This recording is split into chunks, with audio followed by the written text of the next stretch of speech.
There comes a moment in a woman's life when she realizes something unsettling. She has not been rejected because she was too much. She has been abandoning pieces of herself so other people would never have to experience her as too much. She softened her opinions, lowered her expectations, explained her boundaries, stayed quiet when she knew exactly what needed to be said. And perhaps most painfully, she learned to make herself smaller in places where her full presence might disturb the people around her. Carl Jung believed that becoming whole requires us to confront the parts of ourselves we have pushed into shadow. And for many women, what waits in that shadow is not weakness. It is power, authority, anger, discernment, desire, ambition, standards. The ability to say no without writing an essay afterward. The ability to disappoint someone and survive their disappointment. The ability to occupy space without first asking whether everyone else is comfortable. When a woman finally retrieves these parts of herself, something extraordinary happens. She stops shrinking, and the people who benefited from her smallness notice immediately. A woman rarely consciously decides to become smaller. It happens gradually. She learns which version of herself receives approval. The agreeable version is rewarded. The quiet version is easier to love. The endlessly understanding version avoids conflict. The woman who needs nothing is praised for being strong. And slowly, she develops a persona. Jung used the word persona to describe the social face we present to the world. There's nothing wrong with having one. The danger begins when you mistake the mask for the whole woman underneath it. Every time you say, "That's fine," when it isn't fine. Every time you say, "It doesn't matter," when it matters deeply.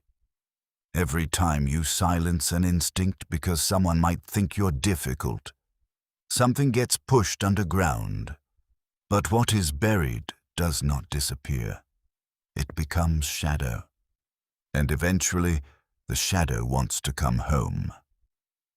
People often misunderstand Jung's shadow as a container for only the ugliest parts of us. But the shadow can also hold qualities that were healthy before you learned they were unacceptable.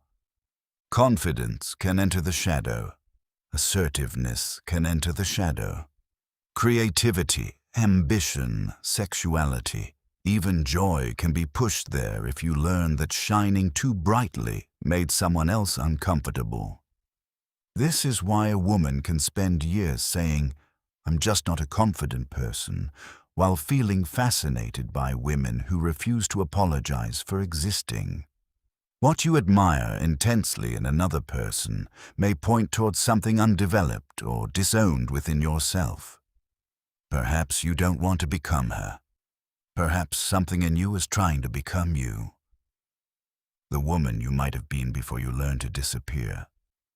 This pattern is difficult to recognize because shrinking does not always feel like fear. Sometimes it feels like kindness. I don't want to hurt anyone. I don't want to seem selfish.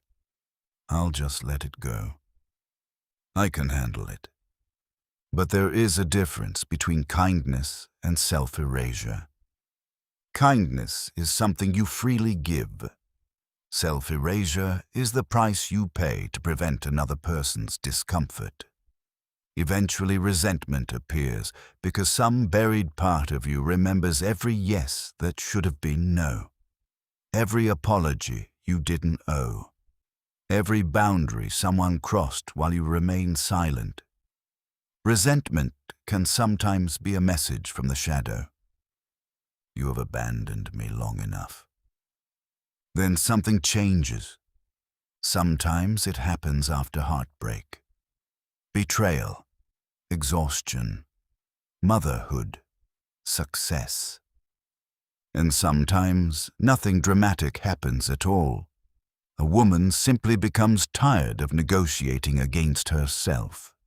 Instead of asking, "How will they feel if I do this?" she asks, "What happens to me if I don't?" That question changes everything.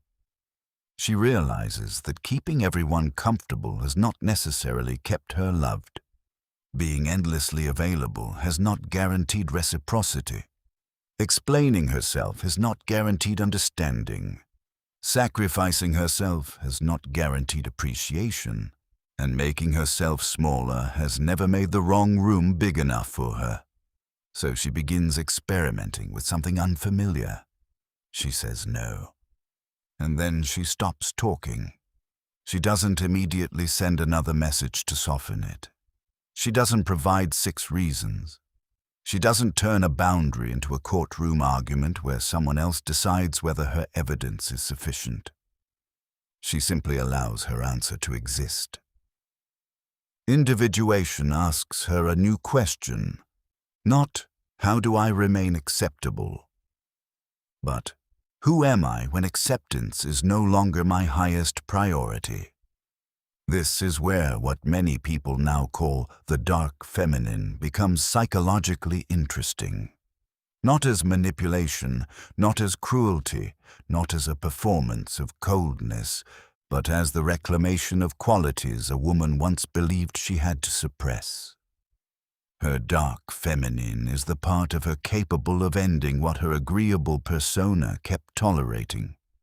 It is discernment without apology, standards without shame, anger transformed into information, silence without fear, boundaries without hostility. It is the woman who understands that compassion does not require unlimited access. She can love someone and still say no. She can understand someone's wounds without volunteering to become the place where those wounds are repeatedly inflicted. She can forgive and still leave. She can care and still choose herself. That is not becoming heartless. That is becoming integrated. When you stop shrinking, some people will tell you that you've changed. They're right. You have. The woman who once answered immediately may now take her time. The woman who volunteered for everything may say, "I can't." The woman who tolerated disrespect to keep the peace may decide that peace purchased with self-betrayal is too expensive. Some people will adapt. Some relationships may even become healthier.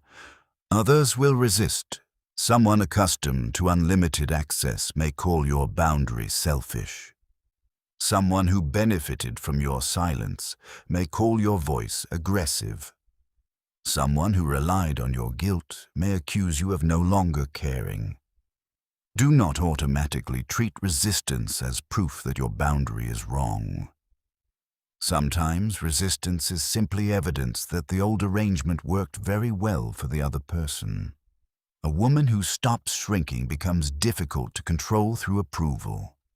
Praise no longer makes every decision for her. Criticism no longer destroys her. Someone being disappointed in her does not automatically mean she has failed. Someone misunderstanding her does not create an emergency. She can tolerate being misunderstood. Think about how much freedom exists inside that sentence. She no longer needs to chase everyone down and correct their interpretation of her. Her inner authority begins replacing external validation. And that changes the way she enters a room. Not because she believes she's better than everyone else, but because she no longer enters asking everyone else to decide her value. And perhaps this is the most important distinction. When a woman stops shrinking, she does not actually become bigger. She becomes accurately sized. She doesn't need to dominate the room or prove she is powerful. She simply stops subtracting from herself. She allows her intelligence to be visible, her preferences to matter, her standards to exist, her intuition to speak, her desires to take up space in her own life. She becomes capable of saying, This is what I want. This doesn't work for me. I disagree. No, I've changed my mind. And perhaps the most revolutionary sentence of all, I don't need you to agree. Jung called the lifelong movement towards psychological wholeness individuation. It is not becoming perfect. It is becoming less divided against yourself. For the woman who has spent years shrinking, individuation may feel less like becoming someone new and more like retrieving someone ancient. A self that existed before all the editing, before all the permission-seeking, before she learned that love required disappearing. She's not inventing herself. She is recognizing herself. The sovereign woman is not the woman who needs nobody. She is the woman who no longer abandons herself in order to keep somebody. She can love deeply without surrendering her center. She can give generously without giving herself away. She can remain compassionate without becoming endlessly accessible. She can be soft without becoming small. And she can possess power without becoming cruel. That is integration. That is sovereignty. So if you find yourself becoming less agreeable, less available, less willing to explain, less willing to tolerate what you once tolerated, do not immediately assume you are becoming cold. Ask yourself a different question. Am I becoming whole? Because sometimes the woman everyone says has changed has simply stopped performing the version of herself that required her disappearance. Once a woman truly sees how much of herself she's been sacrificing for permission to belong, she rarely wants to become small again. She does not need to.